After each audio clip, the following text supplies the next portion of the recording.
Hey, what's up, YouTube? Welcome back to my page, Money Making Juggernaut. I'm your host, Eric Richardson. Today, I am in Los Angeles, California.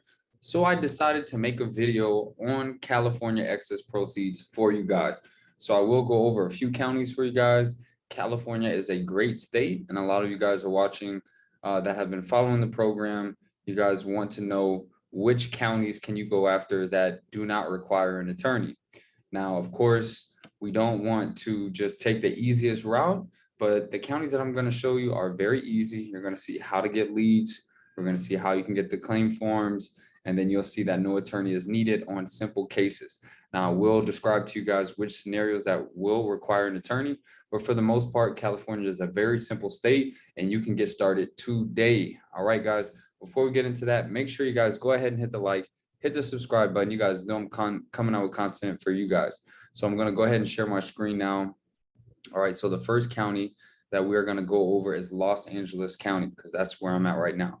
So here on their site, it says notice of excess proceeds. All right, so we see that this is what the county is referring to it as. Most counties are going to refer to it as excess proceeds, tax deed overbids, or it's going to be surplus funds. Okay, so this county is referring to it as excess proceeds. So here they are breaking down pretty much the basis of how excess proceeds come about. It says, what should I do?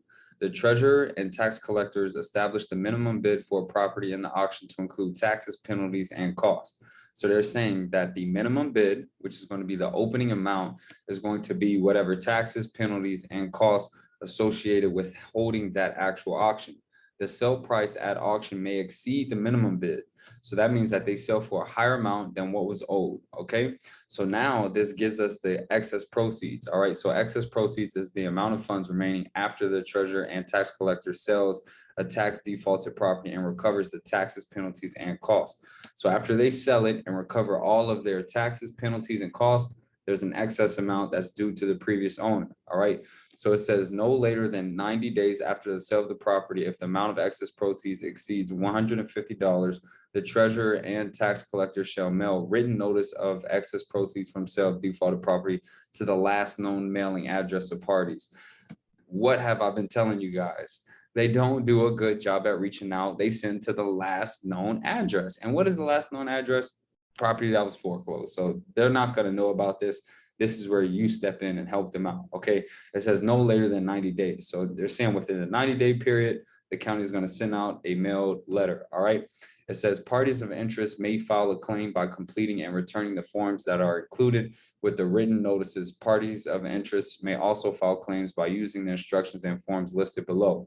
Okay. State law allows parties of interest to designate agents who may require fees to file claims on their behalf. However, parties of interest can file claims without fees directly with their treasurer and tax collector.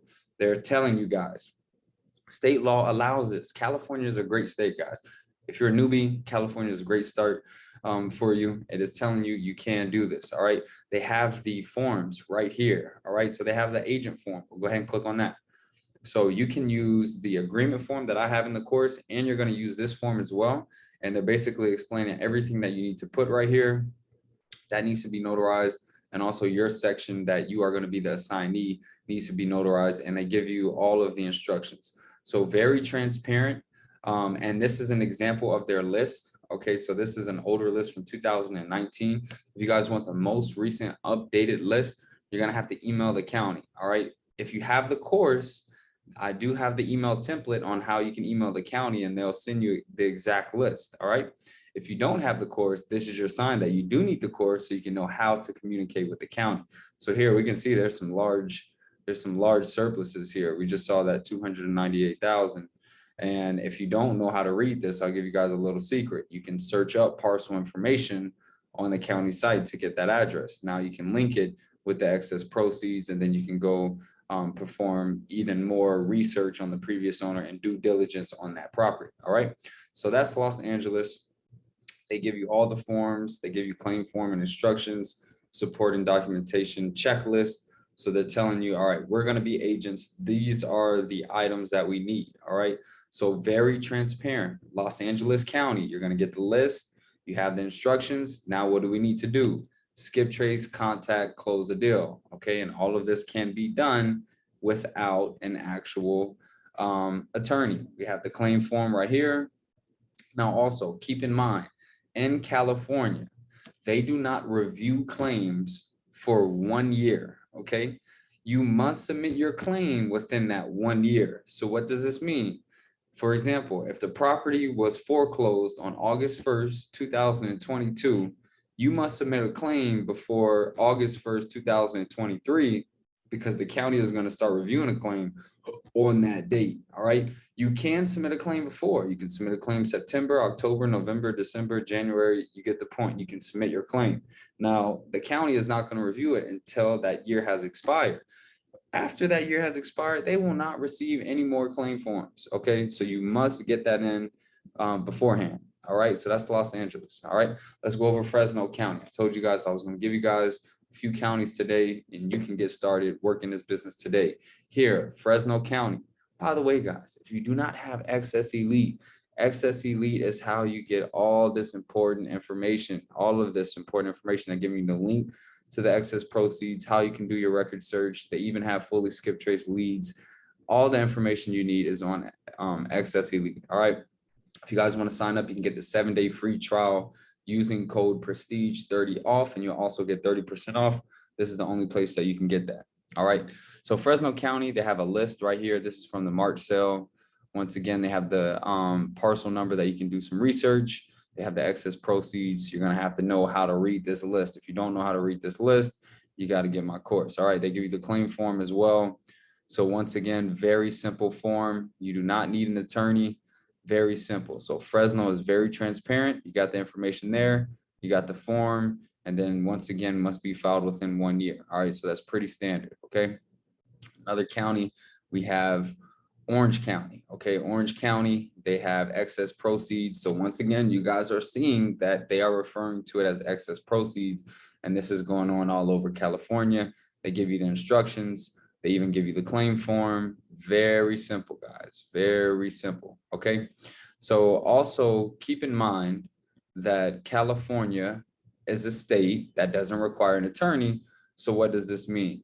This means that there could potentially be high competition. Does that mean you should be afraid and not go after it? No, it means that you should do this business in this state, try it out, and figure out how you can dominate. How do you dominate? Being the first or second person calling, or doing the pre-foreclosure strategy and getting somebody under contract beforehand.